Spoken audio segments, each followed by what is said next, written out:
Welcome to the Gritty Podcast. I am your host, Brian Call, and I'm joined today by my brother, the Gritty Broman. How are you, Brent? Wow, thank you. Good. Today we are reading from The River of Doubt again. This is our book, Theodore Roosevelt's Darkest Journey. It's our book about Theodore Roosevelt traveling through the Amazon. And we just read about cannibalistic Cinta Larga people in the last episode. I think the dog got shot up by arrows. There was a few things that happened. That was probably someone drowned. Lobo got shot.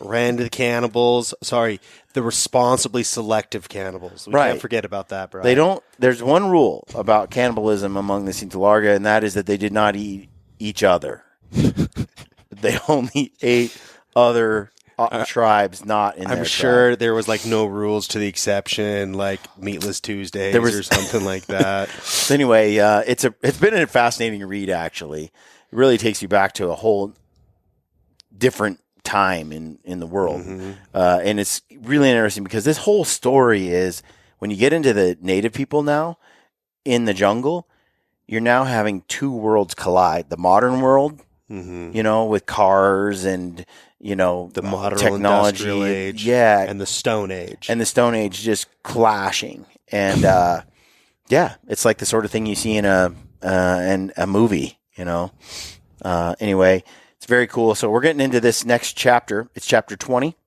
We're getting through the book. Hope you guys are liking it. We want to remind you to use the code GRITTY over at Dark Energy if you haven't already.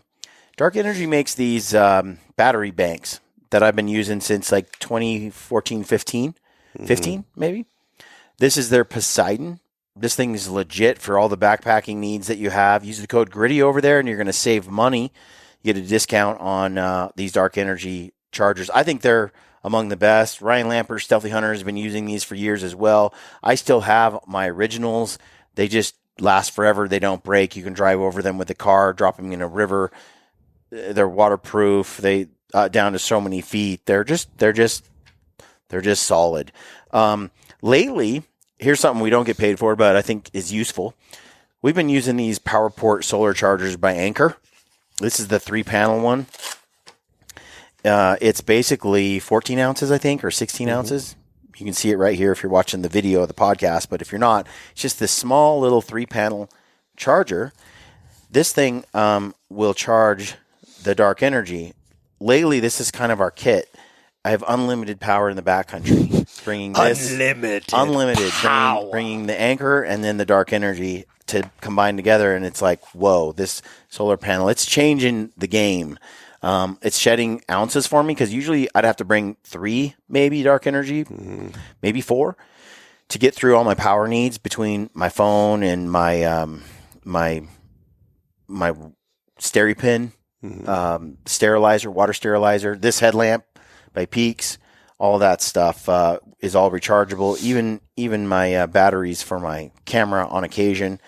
Well, between the solar panel by Anchor and the Dark Energy, I think we used it all last year. Ryan especially tested it hardcore.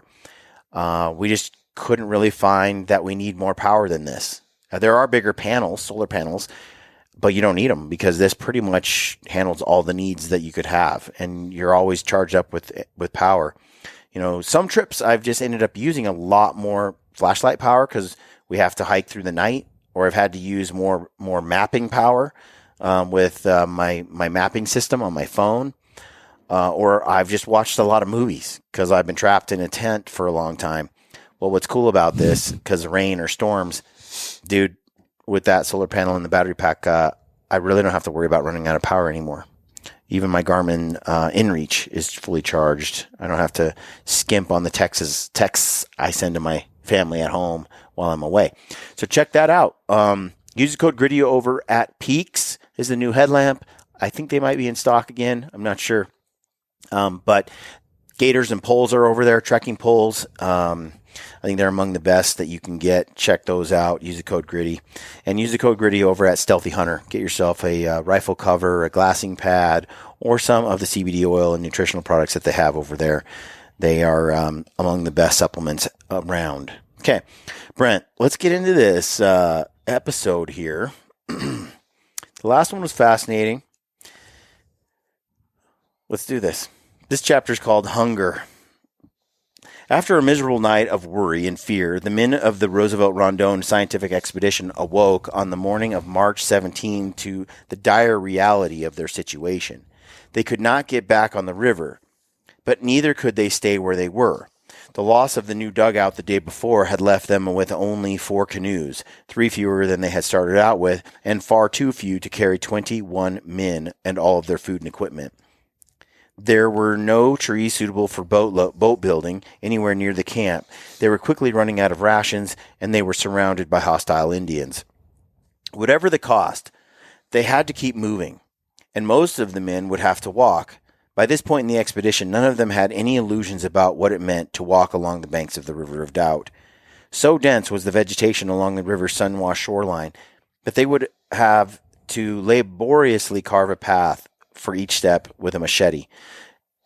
We were looking at the pictures that are in the book right here of the River of Doubt. Look at the bank of this river. Like, look at that. How could just like 50 feet straight up wall of brush? Like, how could you do that? And then look at their road here where they cut the logs and beat down the forest and made where they could roll the boats across the logs. Look at that. It just looks... Gosh, man, I'd rather step on a nail than try to move one of those. Look at that. Land. Walking that bank seems like just a nasty chore, nightmare. But anyway, that's what they're left with. Walking the bank, and they all know what that means. Not good. Although the dark interior of the rainforest offered a potentially easier route than the overgrown riverbank, that advantage was outweighed by the risks of dividing the expedition and would have exposed those on foot to an even greater risk of attack. So yeah, they want to be right in the river so they can jump in and swim to a boat or something, or they get attacked by Indians or whatever. Moving forward with only 4 canoes also meant that the men would have to leave behind almost anything that was not essential to their survival. We left all the baggage we could, Roosevelt wrote. We were already down as far as comfort it would permit, but we now struck off much of the comfort. However, after months of similar cutbacks and the loss of much of their clothing to oxen, ants, and termites, they had so few personal items left that, as Roosevelt put it, the only way to make a serious diminution was to restrict ourselves to the clothes on our back. So they pretty much... they had to ditch everything. Early that morning, the expedition set off down the river once again, 8 men riding in the canoes and 13 men walking. For better stability, the 4 dugouts had been tied together to form 2 balsas, and the expedition's 3 best paddlers had been assigned to navigate them. Roosevelt, who had been battling fever, rowed in one balsa, and Dr. Kajazira rowed in another, so that he could look after the 3 camaradas whose feet were so swollen with bruises, gashes, and insect bites that they could no longer walk. The remaining 9 camaradas, along with Rondon, Lyra, Cherry, and Kermit, hacked their way with knives and machetes through the underbrush that crowded the banks. Their misery growing with every step, several camaradas wrapped their legs and feet in strips of canvas, but even this measure provided little protection from the sharp branches that sliced open their skin and ripped and unraveled their makeshift canoes. For the camaradas, the exhausting and painful trek along the riverbank had one benefit. It gave them an opportunity to search for food in the forest. That's good. Hunger and the possibility of starvation now tormented and frightened the men as much as any other danger they faced. They had already consumed more than a third of their provisions, and they had not traveled even 90 miles down the river. They feared that they had at least 5 times that distance still to go. Jeez. Game was still nearly non-existent, and they had been unable to catch even a single fish. Because it was the rainy season and the river had flooded its banks, the fish were dispersed over a larger area. Despite the constant hunger and the expedition's relentless physical demands, the men had no choice but to eat less to conserve their provisions. They limited themselves to only 2 meals a day. The officers also spread 1 day's rations out over 2 days, and felt compelled to share some of what was left with the camaradas who were even in worse shape than they were. The camaradas had begun to rely more and more heavily on whatever they could scavenge from the rainforest. As they walked along the riverbank, they scanned the jungle for beehives or even milk trees, or a relative of the breadfruit tree that, when nicked with an axe, oozes a thick, milky latex that tastes something like cow's milk. Roosevelt had tried the liquid, but had complained that while the taste was not unpleasant, it left a sticky feeling in the mouth, a fact that reflected the liquid's evolutionary purpose as a chemical defense compound aimed at plant-eating insect. Ooh. It can't be that good for you. It can't be that good for you if it meant to be a trap. Yeah, I mean, I suppose the stickiness of it isn't necessarily toxic. It's just unpleasant. That's why peppers evolved to be hot, so that people wouldn't eat them. And then you had some crazy ape come along and be like, you know what? This would go good with. Right. The camaradas eagerly lapped up as much of it as they could find, but the principal item in their diet had become palmito, or hearts of palm, the inner core of small palm trees. Although raw palmito was bland, Cherry described it as tasting like celery and had few nutrients. It filled their stomachs and eased their gnawing hunger. So it probably satisfied them like celery as well. We should probably get a hold of some of that. We could market that as a weight loss tool. Even the officers have begun to take an interest in palmito, sending 2 men into the forest each day to search for the vegetable.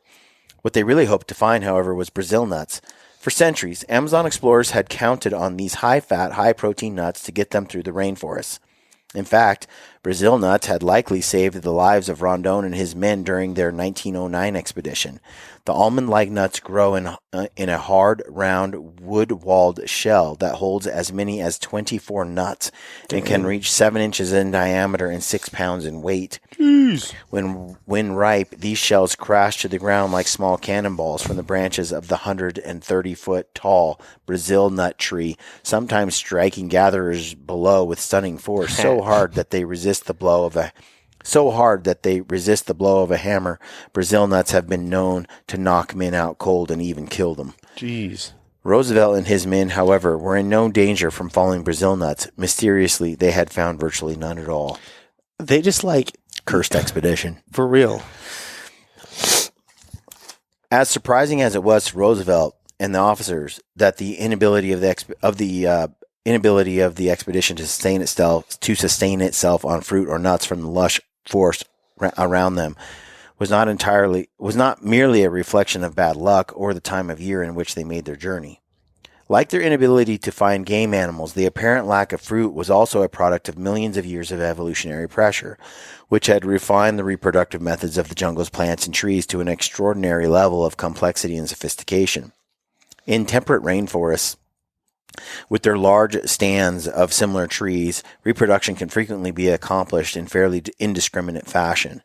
Given the large number of nearby trees of the same species, pollen can be successfully transferred to other trees of the same species by a wide range of means, from insects to the wind alone, and the dispersal of seeds can be achieved through simple methods.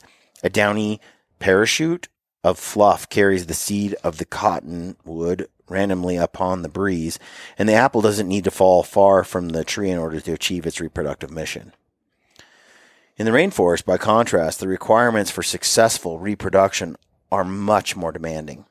The wide separation of trees or plants of a single species means the pollinators must be attracted very selectively, and the intense competition for every available food source means that fruits and seeds must evolve highly refined strategies of dispersal if they are to avoid being consumed or destroyed long before they reach their intended destination. Plants and trees in the rainforest must find ways not only to attract pollinators, but to attract only those that will reliably go on to seek out the other members of the same species, even if they are some distance away. For this reason, many plants and trees have co-evolved. So he talks more about how they all the weird ways that these different plants in the Amazon operate. Flowers that attract hummingbirds, for example, are typically red or orange in color so they can be seen easily in daylight, and have deep throats to make it difficult for other animals to reach their nectar. Flowers that have evolved to attract some beetles smell like urine or rotting meat. Yummy. Flowers that attract bats tend to be green or cream-colored because they need to be smelled rather than seen. Bloom only at night and are frequently located on the trunk rather than the branches of a tree so that bats may reach them more easily. all these little like symbiotic relationships with just two species. One, this tree has evolved solely for the use of this bat. It's just weird, man. Like, these specialized strategies may be combined with symphonic sophistication, as in the case of giant Victoria water lily, whose flowers bloom, turn white, emit a strong odor, and simply increase their temperature to attract the scarab beetles that pollinate them.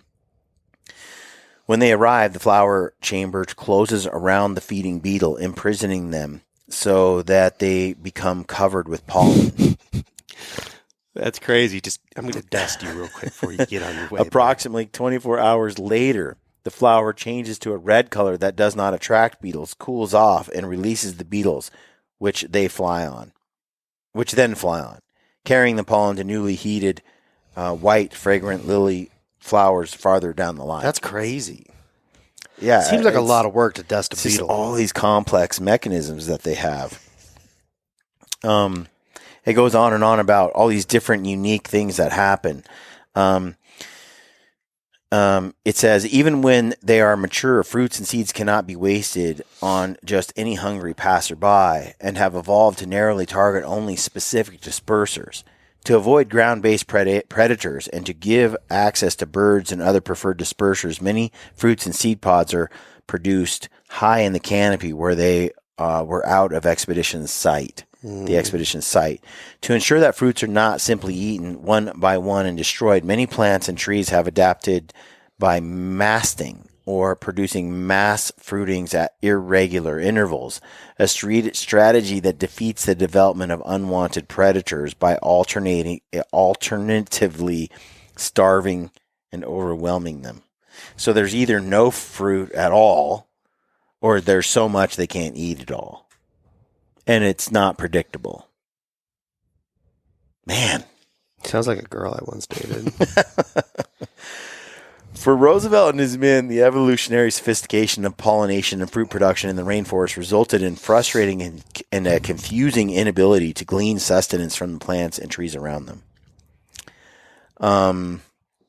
As would-be cultivators of the Brazil nut would later discover to their dismay, the tree's hooded flowers have evolved to require pollination by a small group of large-bodied bees, which are strong enough to pry them open.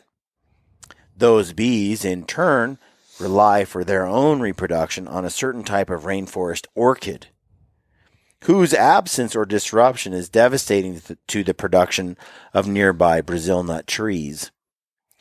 Even when a mature fruit is successfully produced, moreover, the Brazil nut's hard casting is so effective at deterring unwanted predators that it can only be opened and dispersed by the agouti, a small rodent with chisel-like teeth, whose presence also becomes essential to the tree's reproductive process. You see how you have to have the orchid and the bee and the tree, and then you have to have the little rodent, all specific. And without those four things working in concert, the tree hasn't got a chance of reproduction. Yep, that's a rodent. It looks kind of like a small capybara. Yeah, but thinner, skinnier, like a chipmunky capybara, kind of. So that's a big. It's kind of chipmunky looking. Yeah, but it's kind of got that fur that the capybara has. Hey, that's the size of a cat. Wow. In its intense and remorseless competition for every available nutrient, the Amazon offered little just for the taking. To the extent they were obligated to rely on the jungle for food, the men of the expedition were destined to do without. So basically, you're going to starve to death in the Amazon if you don't know what the hell you're doing. Mm-hmm. Like, you're going to starve. So the men were beginning to feel like just weak because of their restricted rations and their near starvation diet. As is common in instances of extreme hunger, they began to obsess about food. When they were not looking at it, they were talking about it. And when they were not talking about it, they were thinking about it. A curious effect on our having been on short rations for so long showed itself in our conversations in the evenings, Cherry wrote. We talked much about the river and its rapids, which were ever present in our thoughts, but we also talked incessantly about food. Like castaways on a deserted island, the men discussed in delicious detail what they were going to eat when they got home. Colonel Roosevelt always wanted a mutton chop with a tail to it, Cherry recalled. Kermit was looking forward to a bowl of strawberries and cream, and Cherry, the Vermonter, dreamed of pancakes and maple syrup. I do this when we're on a 14-day backpack hunt and I've run out of food on day 12. Yeah. I can Just daydream about what you can eat when you get home. Imagine this. This is after I've dropped 15 pounds from a month of hunting prior to that. Although carried out in good spirits, these talks were always darkened by the reality of their situation. When the conversations went on too long and his longing for not just food, but home and Belle became too painful to bear, Kermit often had to get up and walk away. By this point in the expedition, with drowning, disease, Indian attack, and starvation waiting to claim their lives, all of the men understood that they might never see home again. Mm-hmm. When food was scarcest and things looked most gloomy, the Colonel and I had a great many talks about what we were going to have when we got out, Cherry wrote. I don't think either of us expected to come out. The men feared for their lives, but they had not yet lost hope, and even small victories helped to revive their spirits. On March 16, Cherry had written in his diary that it was very doubtful if all our party ever reaches Manaos. The very next day, however, he had to admit that there had been a rift in the clouds of our misfortune. At the foot of a second series of rapids, the men found a deep, 70-foot wide tributary, the largest they had yet come across. The discovery of the river was cause for celebration. Not only did it banish any lingering thoughts that the River of Doubt might be simply an affluent of the Gai Parana, as Lyra had argued, which is a different mountain range. They basically were saying, like, the fact that they found another river that was this wide, kind of coming into this river, told them that they were getting into flatter and flatter terrain, and that maybe the location of where they're at was actually a river of great importance. Up to this point, it was still possible to give way to the existing doubts in the mind of Roosevelt and of some of the other members of the expedition relative to the importance of the river, Rondon wrote. But now there was no motive whatever for hesitation. Thrilled that the River of Doubt was going to have a prominent place on the map of South America, Rondon, perhaps in a gesture of forgiveness toward the impulsive young American who had cost him the life of one of his men, decided that he would name the tributary, the river's largest, the Rio Kermit. Dude, you have a river named after you? It's the Kermit River. Here's the thing. Like, the name Kermit at one point, in time, I'm sure it held a lot of prestige and elegance. Dude, you're just seeing the Muppets. The Muppets came along the scene, and, that name is just ruined. I suppose. I like Kermit the Frog. I do, too. There's nothing wrong with Kermit. I'm all on board the Kermit train. You just heard Rio Kermit. You just thought of the Muppet. I'm not the only one. All right. As momentous as the discovery of the Rio Kermit was, the men were made much happier by the good fortune they enjoyed that night as they made camp at the mouth of the tributary. Not only did they find and recover 2 of the boxes of provisions that had been lost when Simplicio drowned. Dope! But to everyone's great surprise and joy, Lyra caught 2 fat fish. Mm-hmm. I mean, how big are these fish? Like little piranha fish? Few of the men could imagine a happier sight than the lieutenant holding aloft 2 large, deep-bodied, delicious-tasting pacu. The first fish he or any of the men had been able to catch on the River of Doubt. Even better, Antonio Paresi, one of their most experienced paddlers, assured them that pacu never traveled up heavy rapids. Mm. Dude, that's got to feel good. So a lot of good sign. They got some fish, and they found 2 freaking boxes. He was certain that if there were more rapids to come, they would be small ones that the pacu could jump and would therefore certainly not necessitate a portage. Okay, I'm sorry, but that's a little bit premature. You don't want to set those expectations this early because you get in your head when you're in this weakened state that you're done. Some people can't recover from that. Their expectations shift, and then they hit just some massive rapids, and then it's like they banked on that being the case. When going through any kind of hard trial, you really have to manage your expectations at all times. Yeah. You really do. Because a little thing could be such a huge setback because your expectations weren't managed correctly. Yeah, I talk about Viktor Frankl all the time in his book, Man's Search for Meaning. In that book, he has a gentleman who thinks that the war is going to end on February.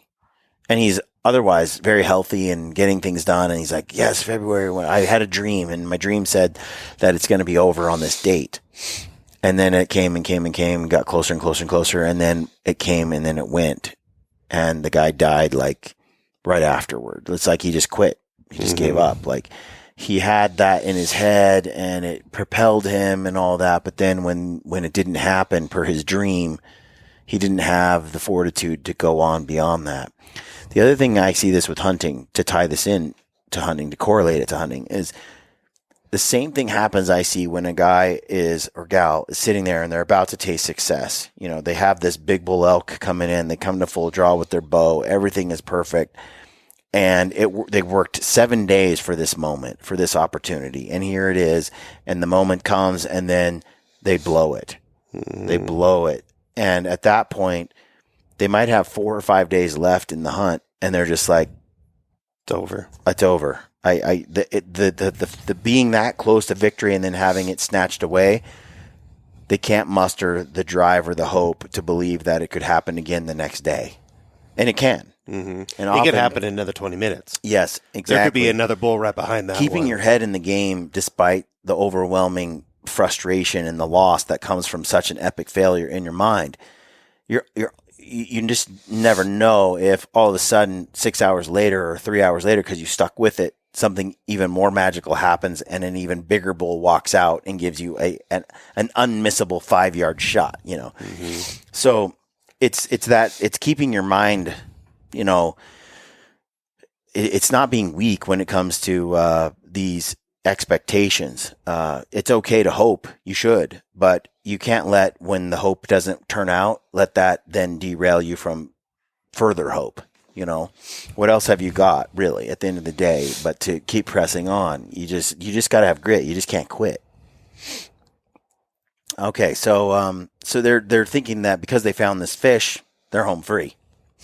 You know, it's coming close. So the good mood carried over into the next morning when, during his usual recitation of the orders of the day, Rondon officially named the River of Doubt. With all the flourish that he could manage in their tiny ramshackle camp, the Brazilian colonel formally announced to the small band of dirty and exhausted men standing before him, in his words, the Brazilian and American commissions, that from that day onward, the river, which he had since 1901 called De Vida, would henceforth be known as the Roosevelt. So he named it Doubt, I believe, and now he's calling it the Roosevelt. Although Roosevelt knew that the Brazilian government had planned to name the river in his honor if it proved to be a large and important one, he was surprised that they had carried through with the idea. I had urged, and Kermit had urged, as strongly as possible, that the name be kept as Rio de Vida, the River of Doubt, he wrote. We felt that the River of Doubt was an unusually good name. It's a great name. Roosevelt also realized, however, that this was a generous sentiment on the part of the Brazilians, and that he kind of had to just go along with it. So he didn't protest the name of the river at that time. Plus, he didn't want to dampen the high spirits in the camp. The men's happiness and the spontaneous display of goodwill that followed the renaming ceremony proved Roosevelt right. So they go ahead and cheer, and they're all excited, and they're all in good humor. And as they prepared to resume their journey, Roosevelt wrote, he explained that they were all in good humor. The men began that day, March 18, with a renewed sense of their common cause and hope for their own lives. So they set off.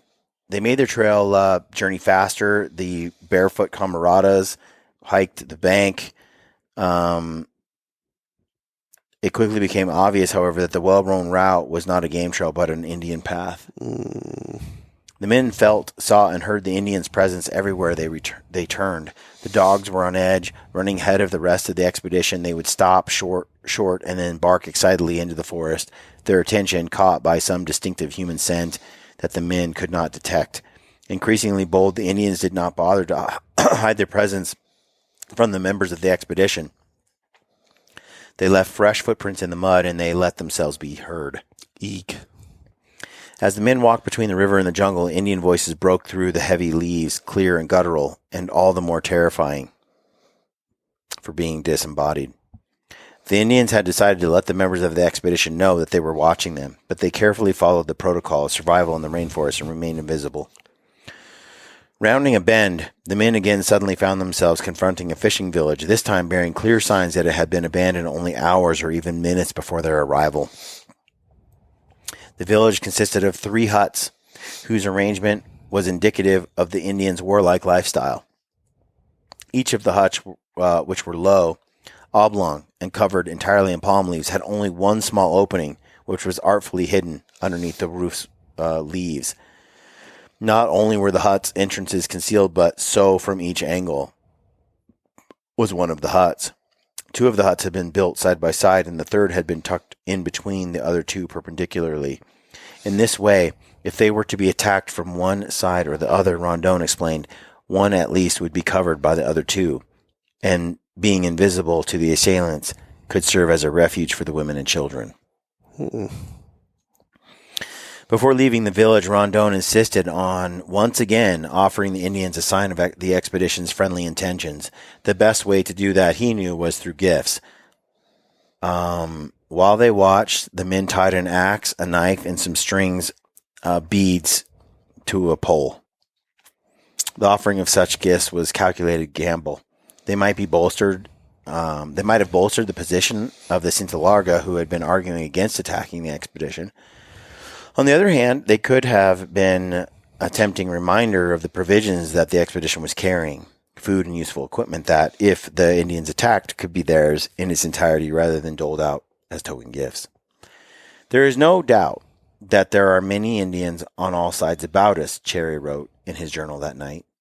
If they are to prove friendly or hostile remains to be seen. Although he was eager to make contact with this unknown tribe, Rondon understood the extreme danger that he and his men were in, and had long since posted sentinels to watch over the members of the expedition while they slept. But he knew that a few frightened men were little protection against a silent band of Indians armed with clubs and poisonous arrows. One night, Cherry, who after years in the wilderness had trained himself to be a light sleeper, watched as Rondon climbed out of his hammock at 2 a.m., with his military khakis pulled up over his sinewy frame. The Brazilian officer stepped out of their tent and disappeared into the black forest, prepared to protect his men against an attack if he could, but unwilling to fire a single shot in their defense. Gosh, that's freaky. Rondon's concern about the Indians did not mean that he agreed with the expedition's forced march through the rainforest. He had faced unknown, unpredictable Indian tribes before, and if he was killed with an arrow or the entire expedition was massacred, he accepted that fate as a price of completing the work to which he had devoted his life. Roosevelt, on the other hand, was more determined than ever to finish their journey as quickly as possible, and was willing to make whatever sacrifices were necessary to minimize the dangers to the men, especially to Kermit.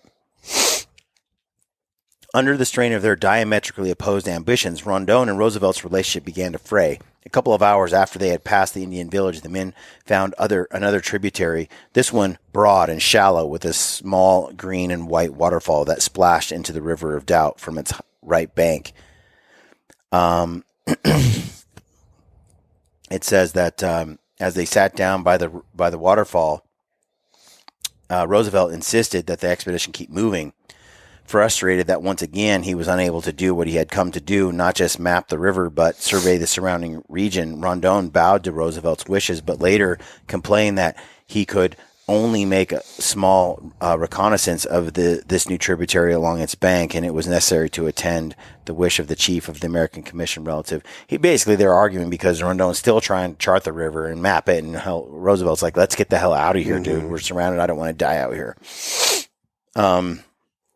The men made camp soon afterward at the foot of the short stretch of rapids It was here in the woods surrounding a large bay that they finally found the right kind of trees for building a new boat.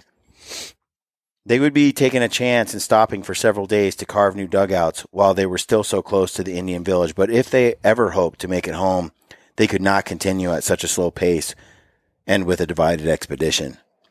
Nor did they know when they would again find suitable trees. They had not chosen well when they built their first dugout, and it had cost them dearly. Instead of looking for a type of wood that would be buoyant in the river, they selected the tree for its size.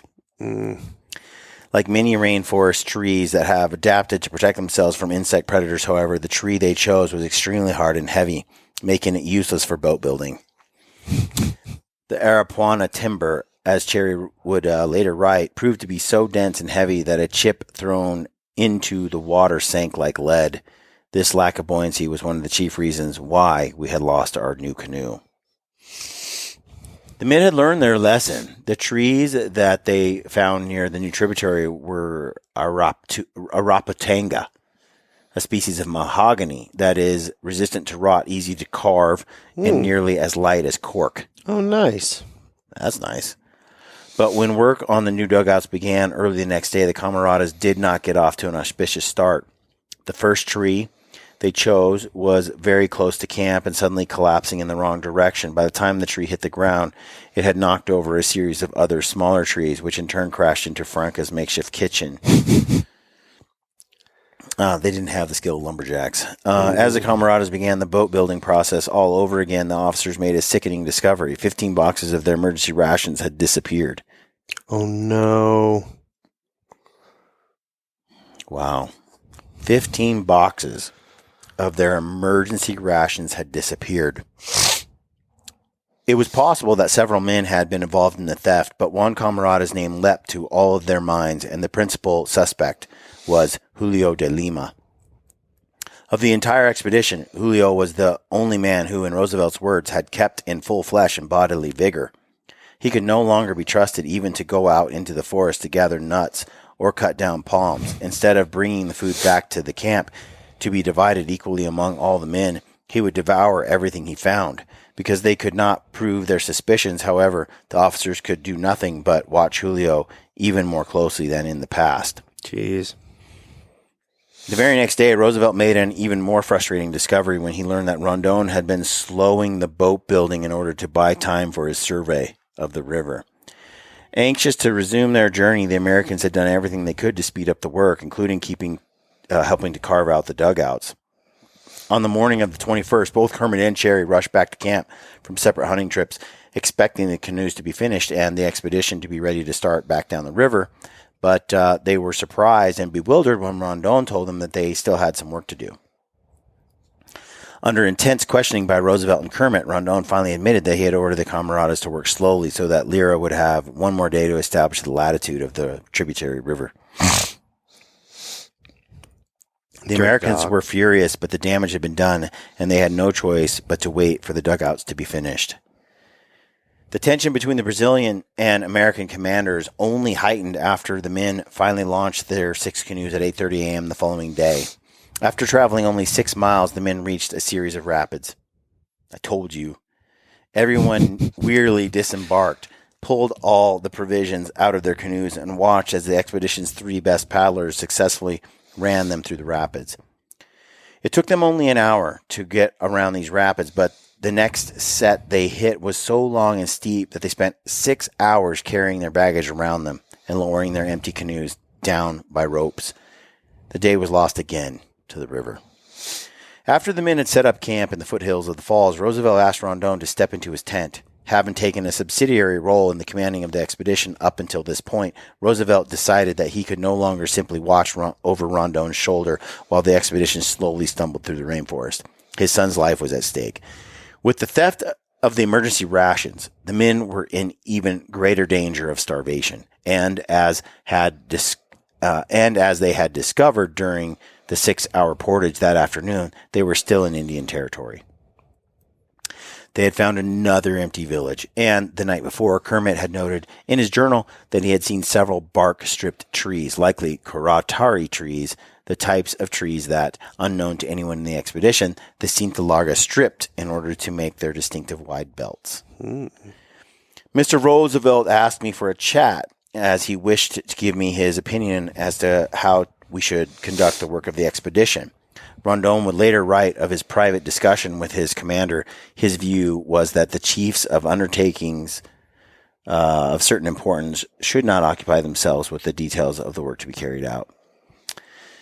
Roosevelt explained to Rondon that he believed that their duty lay in recording the most basic information about the river, such as its longitude, and then simply surviving the journey so they could share it with the world. It doesn't do you much good to be detailed if you're going to die out there and no one gets your information. After that, they should step aside and let those who would follow in their footsteps worry about the minutia. Yeah, I'm with him. Yeah, I'm with Roosevelt. Yeah, I'm with Roosevelt. The point of Roosevelt's talk with Rondon was that he wanted the Brazilian colonel to abandon the fixed station survey for good. The principal motive behind his request, he admitted, was his son's safety. Kermit was extraordinarily lucky to escape alive from the accident in which Simplicio perished, he told Rondon. I cannot accept seeing my son's life threatened at every moment by the presence of Indians, more than that of any other member since his canoe goes at the head of the expedition. Rondon had no choice but to acquiesce. Mr. Kermit will not go farther ahead, he told Roosevelt, and he agreed to revert to the faster method of survey. He was not happy about it, however. The topographical survey proceeded without our being able to obtain all the benefit, so he's not too happy about it. Roosevelt's demand would prevent him from carrying out a sufficiently exact and correct work. Rondon would do what it took to please Roosevelt this time, but he would not, and felt that he could not abandon his mission. He would not sacrifice his expedition even to save lives. Oh, this guy's a psychopath. Seriously. Yeah. Rondon is more about, achieving a goal than life, than preserving life. Mm-hmm. He's willing to sacrifice life for and to an extent, I could possibly get behind that. But he takes it to a far extreme. It's a map, bro. It's a map. Well, that's the end of that chapter. It gets pretty gnarly. The next chapter is called "The Myth of Beneficent Nature." And Julio, rears his ugly head a little more. This is the guy they're suspecting of stealing all the food. Mm-hmm. What would you do, dude? If some dude was in camp and, he's just selfish and, stealing food, and in that situation, he basically is signing a death warrant for a bunch of people. Yeah. I mean, that's when you go hit up your neighbors, the STHEALTHY Larga, and you tell them, look, there's this fat, long pig. He's going to be sleeping over here. I don't know. If it was my grandpa, I'd tie him to a tree and leave him there for there's people that just aren't going to put up with that. Like, selfishness is something I can't abide. I mean, it really does. That sort of selfishness in that situation isn't just, it's like worthy of getting shot. Like, to steal from everyone like that, it's just so selfish and dirty. Well, it's not like it's like a tin or two, or like he took an extra biscuit. There's 15 missing tins, and one of those tins is supposed to feed someone for a ration. Yeah, one of those tins is a day's worth of rations. What it was. Yeah, it's not good, and especially when you're looking around and he's the only one that doesn't look hungry. You'd think you would have kept a better eye on those rations. Mm-hmm. But anyway, so we're going to get into the next chapter on the next episode. It gets pretty interesting. The whole thing's getting intense. We haven't even hit like the darkest of days and experiences that are coming. So get ready for that one. Thanks for tuning in, folks. Hope you're enjoying the series. Brent's been working his butt off getting these things published and uploaded and coming over and doing the show with me, and it's been fun. We both enjoy these kind of podcast. So I hope you're enjoying that. If you like what you're hearing, use the code GRITTY over at Goat Knives and at Peaks. Use the code GRITTY everywhere that we work. You can use the description field below in our YouTube video, and you'll find links to all the stuff that we work with and all the companies out there. And we really appreciate all the support. Hope you're enjoying the series. Tune in next time. Stay gritty.